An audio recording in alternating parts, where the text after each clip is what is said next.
Masayang araw, mga ka-PL! Kayo na lamang po ang humusga dito sa bidyong ipapanood ko po sa inyo, kung saan dumalo po si The Junior, mga ka-PL, sa event ng Alyansa para sa Bagong Pilipinas Convention 2024 na may isang lalaking lumapit kay The Junior. Nakakulay pula ang damit, kunwari magpapaselfie, pero ang kanang kamay, mga ka-PL, nasa baba may bit-bit na maliit. Ganun lang kaliit, oh. Nasupot at inabot, sabay naman ibinulsa ni The Junior. Ito ang video, mga ka-PL, ipapanood ko po sa inyo. Kayo na lamang po ang umusga. Pero bago po natin ito simulan, makikisuyo po sa mga hindi pa po nakasubscribe. Baka naman, at paki-click na rin ang notification bell para updated sa lahat ng upload. At huwag niyo pong kalimutan, paki-like na rin po ang video. Maraming salamat. Makikisuyo lang. O wag na nating tagalan, mga ka-PL. Ito na ang video. Pasok!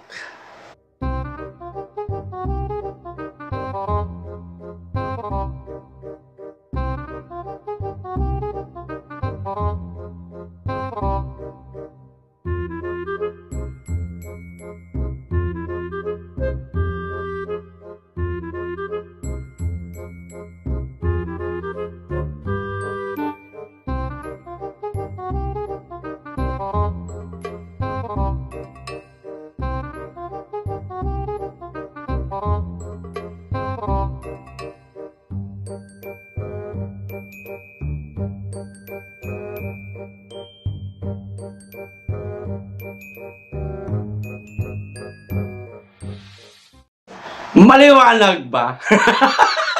Ha? Na nagkaabutan talaga, mga kababayan. Meron pang isang video. Yung original video, mga ka-PL. Baka kasi magpalusot na naman sila dito at sabihin nilang, ay AI man yan. Hindi man yan totoo.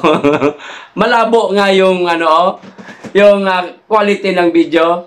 Mula po mismo sa RTBM, mga kababayan, nahuli kam si The Junior, lantaran pong nagkaabutan ng maliit na supot na nakakapagtaka. Bakit doon pa sila nag-abutan?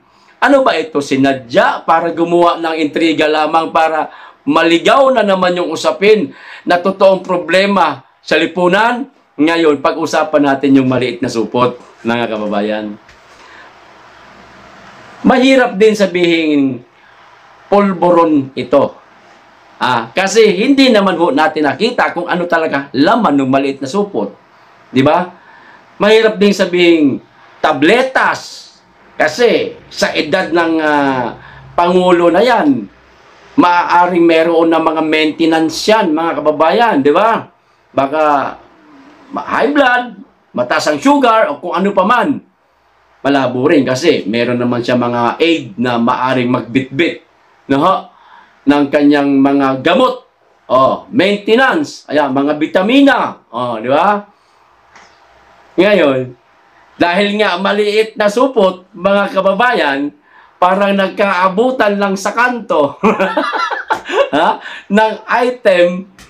Ngayon, yung ating mga kababayan, siyempre, mapaglaro po ang isip.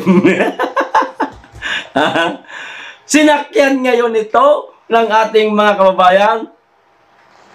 Di umano ito, mga ka-PL, pulburon.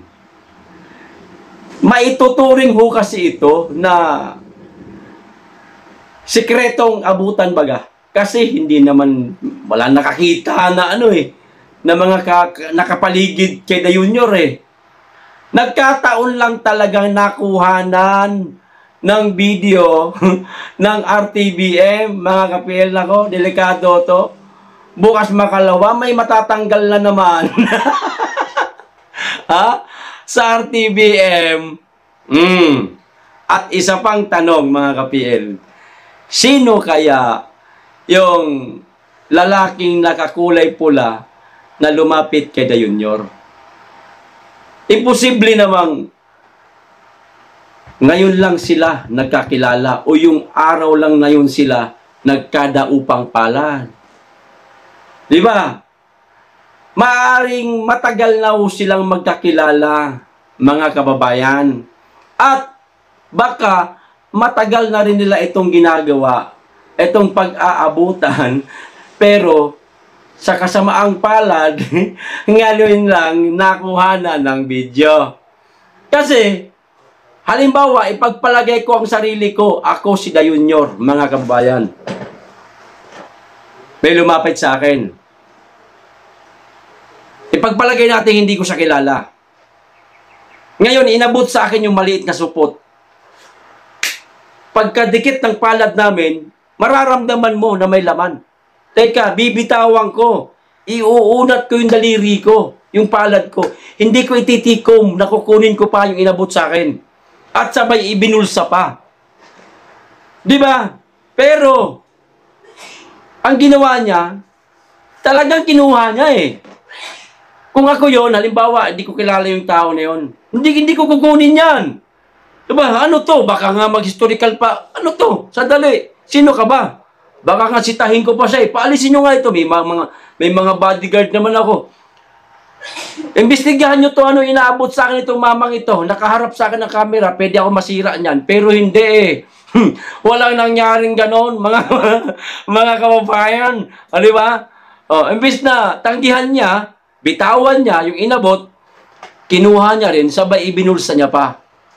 Maaaring baka matagal na ho silang magkakilala nitong mama na to, mga kababayan. At ngayon lang naaktuhan. Yun, talagang walang maitatagong baho, ano? Kung may apoy, may usok, mga kababayan. Di ba? Pag may umutot, may babaho. Pero, wala ho tayong tinutumbok kung ano po ang laman ng maliit na supot na yon. Nakakapagtaka lang, mga kababayan. Bakit may mga abutang ganyan?